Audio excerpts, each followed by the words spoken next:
This is a video that I saw while I was swiping, showing the difference between New Year's Eve in 2002 and New Year's Eve in 2004. And they are definitely different vibes, and there are comments that are proposing hypotheses, basically, about why exactly this is. Everyone's tired. We used to be happy for next year, and now we just all stand around like, what's next? We peaked as a species in the late 90s, early 2000s. Yeah, well, back in 2002, life was still affordable if you had a normal job. The phones have made us lifeless. The overall sense was that, like, everything is bad now. And it wasn't back then. And I wasn't like totally convinced that that was going on here. But I also, in my head, formed a private hypothesis. People are so much more isolated and scared now. Because that's my bias. Like, I'm pretty sure that's a thing. I'm pretty sure the data back me up. That is a thing that I anchor to. But it's also like a terrifying thought. We might be the first generation in human history to simply forget how to do things together. But look, it's also true that things are more unaffordable. So like, I went on with my day, but I kept this idea in my head of like, oh my God, New Year's sucks now. People can't figure out how to be together anymore. There's probably some kind of bad thing going on here. And then I actually did New Year's, kind of. Like, it was just like a small group. Like at 10 o'clock, we watched the ball drop on East Coast time in Times Square. And I have to admit, this looked pretty bad. Like the energy felt very thin, like a signal being broadcast from a dead star. That's how I felt watching this. And I was like, yeah, okay, well, whatever it is, New Year's does definitely suck more now. But then, the next morning, I was in my bed,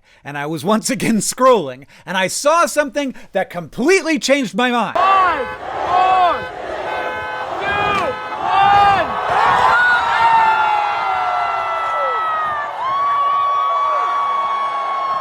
This is a video of the Los Angeles smoking deaths billboard, which has been up since around 1987. Originally erected by a single human man who had been a smoker, but after getting some money in the coin-operated laundry business, wanted to personally raise awareness about the dangers of smoking. It is earnest, it's a little clunky, it's very human, it's a monument to one man's regret and his hope that others might avoid his fate. Paid for by the coin-operated laundry business originally. Now it's supported by the American Heart Association and Lung Association and Cancer Society, etc. But that's not really the point. I just read an article about the guy who put this billboard up originally in the 80s, and it's cool. The point is the party. This is a cool party. One thing you can say for sure is that the billboard and the resulting weird block party is not the result of a bunch of executives trying to figure out how to make like the coolest thing happen so that they can broadcast it and monetize it. So the LA Times article I read about this was from 2012, and it said that on New Year's Eve, a smattering of folks had some pretty weird traditions of coming by and watching the billboard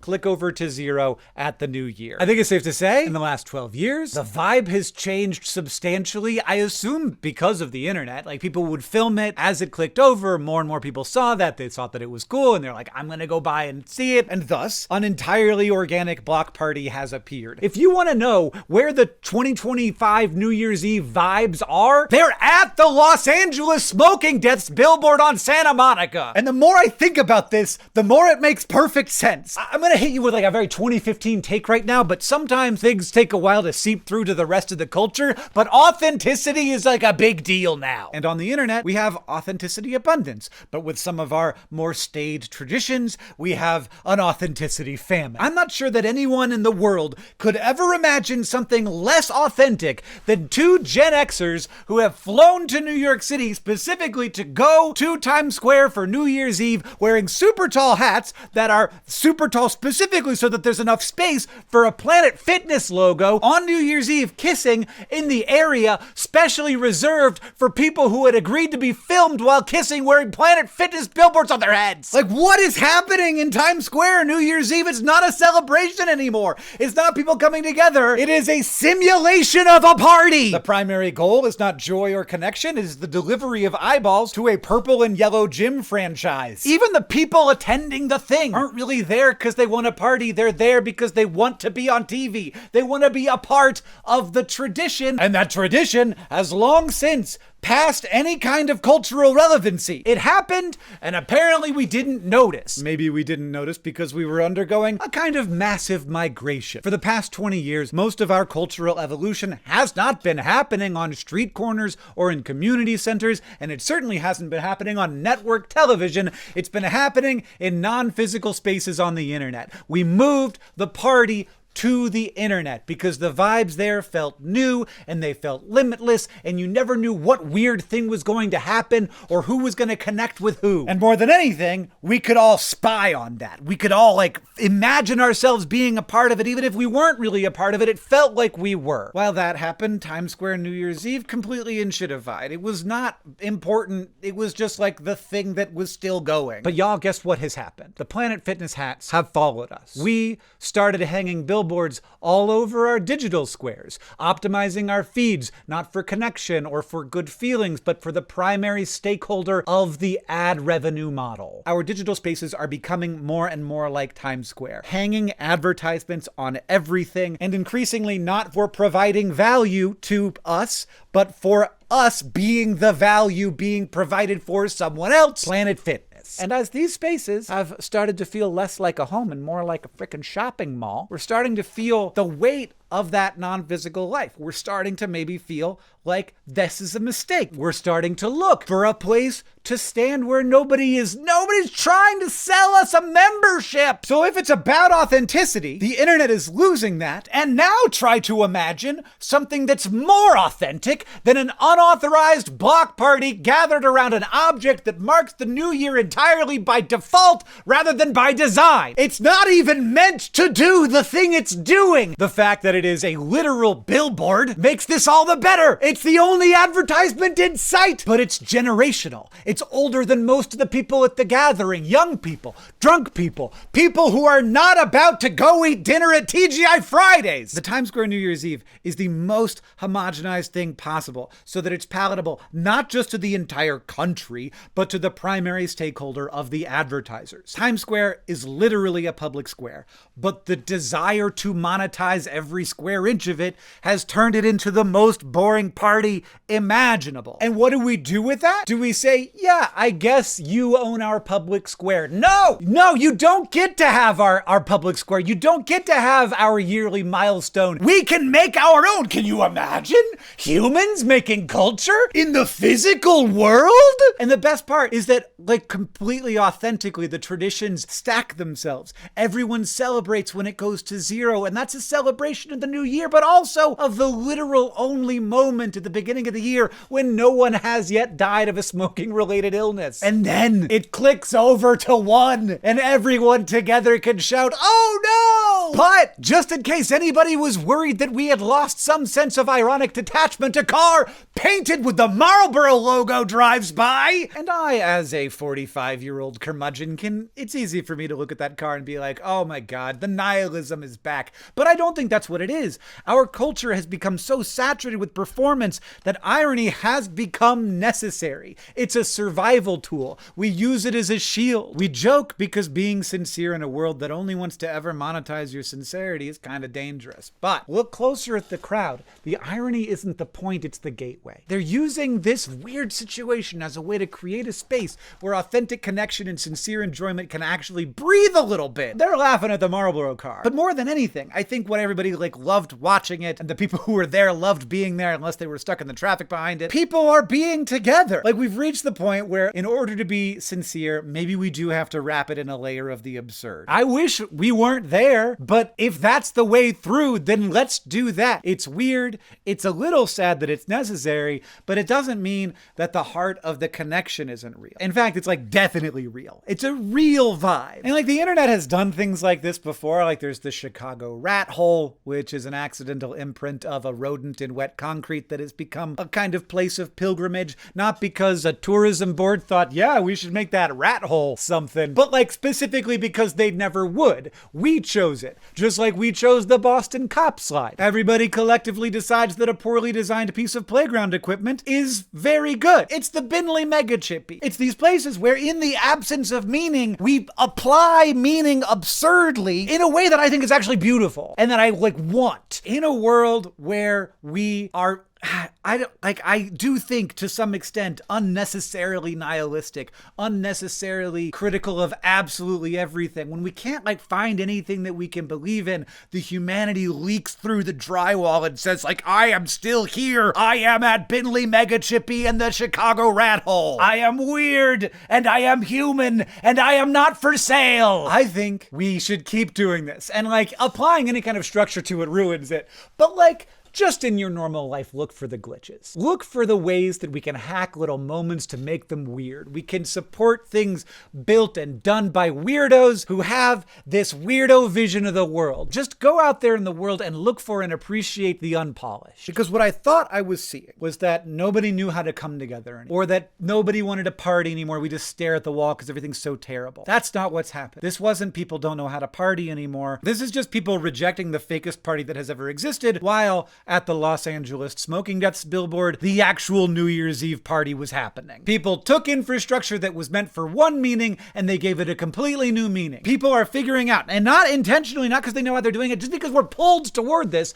they're figuring out how to be the authors of their own culture rather than having the least authentic and most monetized culture imposed upon them. And I love that. I love it. There's something very hopeful about this, about a group of people standing on a dirty sidewalk in Los Angeles on Santa Monica cheering for a giant digital counter. It says like, we will find each other. We will create culture. We will find ways to do it. And I have to say, there is a danger here, because the moment we find something real, people will try to buy it. And if I wake up tomorrow and I find that like Kalshi or DraftKings has like figured out how to sponsor the Smoking Deaths billboard New Year's Eve party, if they try to put like a purple hat on the counter of human tragedy, it will be hard for me personally to not get on a plane and do some actual property damage. It's time to push back. It's time to say that not everything should be purchased and sold. Not every crowd of people is there to be monetized. Some things just create value, and that value is captured by all of the people there equally, and it doesn't have to have some like large stakeholder sucking all that value into the value black hole. I kind of do like a moment where all of the sad comments on a post are wrong, and that's just where we are. All those posts, all of them were wrong. I can tell they're wrong because there was a party a few hours later across the country that seemed to quite kick ass. Why does Times Square New Year's seem to kind of suck now? It's because it sucks. The only reason we're still doing it is because it feels like there's no other option. Why would I want to watch the Kia ball be dropped? It used to just be a ball, but it has to be a Kia ball now? I'm gonna be honest with you, even though this is a little bit embarrassing. Like when the camera panned to show that there actually was this huge mass of revelers at the billboard, I actually got a little weepy. And like I got weepy because I was kind of relieved and kind of amazed and like just felt good about being a person. It's beautiful. Like we make culture. And I think that people can forget this because now so much culture is manufactured, but it's not real. Like we're all participants in that manufacturing. We get to decide what we make into culture, and we know when that culture is being imposed on us. We have that internal compass for what is real, and it is still operational. You could see it operating in Los Angeles at the Los Angeles Smoking Deaths billboard. Times Square New Year's is hollow. It's not like hollow like a wooden box. It's hollow like an empty plastic milk jug. It is empty, empty. And what do we do when our traditions are empty? What do we do when they aren't for us? What do we do when we feel like they have left us behind? Do we cast about listlessly lost inside of a world that it doesn't feel like it is for us? Yeah, we do that. But as these spaces, both digital and physical, feel less and less like they belong to us, there is simply no way to stop us from finding new paths. We will crawl under the fences of the optimized world to find the ugly world, because the ugly world is where we actually live. For a moment, you stop looking at the screen, you stop looking at the stage, and you look at each other. Like we look side to side. We author our own culture. This is unstoppable. It is inevitable. And when done in ways that bring people together and does not drive them apart, I will always love it. I will love it so much. Happy New Year. May your year be as weird, as unauthorized, and as authentically yours as a block party at a Smoking Deaths billboard on Santa Monica Boulevard. Let's do connections. But first, this video is, I'm kidding. That would be too much, wouldn't it? I have been doing a lot of advertising on this channel for the last, look, there's like two kinds of advertising here. For those of you who stuck around, there's stuff where I'm advertising stuff that I'm doing. like Good Store or Focus Friend or something, and then there's stuff where I'm getting paid to advertise stuff. That second thing I've been doing a bunch of because I'm trying to fund a project without taking investment right now, and hopefully you'll hear about that project sometime in 2026. It's not going to be for everybody, but it's going to be for some folks, but I'm excited about it, but I do not want to have the additional stakeholder of a bunch of venture capitalists. So I think I've got enough money to self-fund it for a year, but I can definitely be wrong. So if you see me doing more ads, it's either because like the money was just very good, or I feel really good about the sponsor. So that's another reason. And like, I feel good about all of the sponsors. Like, people will give me a hard time about sponsors sometimes, and I'm like, I think that you're just too far stuck in the discourse to see that this is actually like a good product.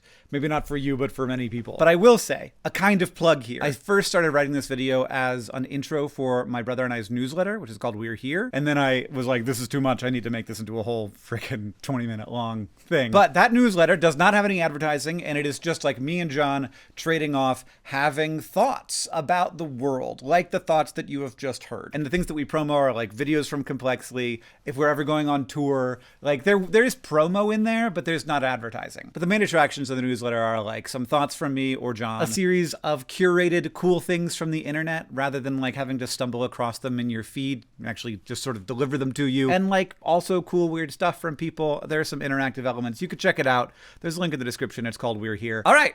Now connections. Party boat, quarter squads, clear balloon, flush stuffed, rich pack, pad deep, flat, full straight digs. Uh-oh, I didn't see anything. Full straight, full house, straight, full straight. Quads? Is that a thing? When you got four of it, is that called quads? Okay, well, I did at least find digs, pad, quarters. What else? What's the other one? Flat, like a place where you sleep. These are your places, place where you go to bed, but it's not a house. It's a non-house place where you go to bed. We're gonna coast on that one for a little while. Oh, you're flush, you're stuffed, you're rich, you're full? Flush is like you have a lot of money. Full isn't really like you have a lot of money. My voice hurts from yelling about Los Angeles smoking billboard. Quads is weird. It does feel like it's what happens when you roll dice in a certain situation. Stuffed crust pizza, stuffed marshmallows, stuffed deep dish pizza. This is pizza thing. Stuffed deep. Those are two ways pizza can be. It's pizza crust, just things? No.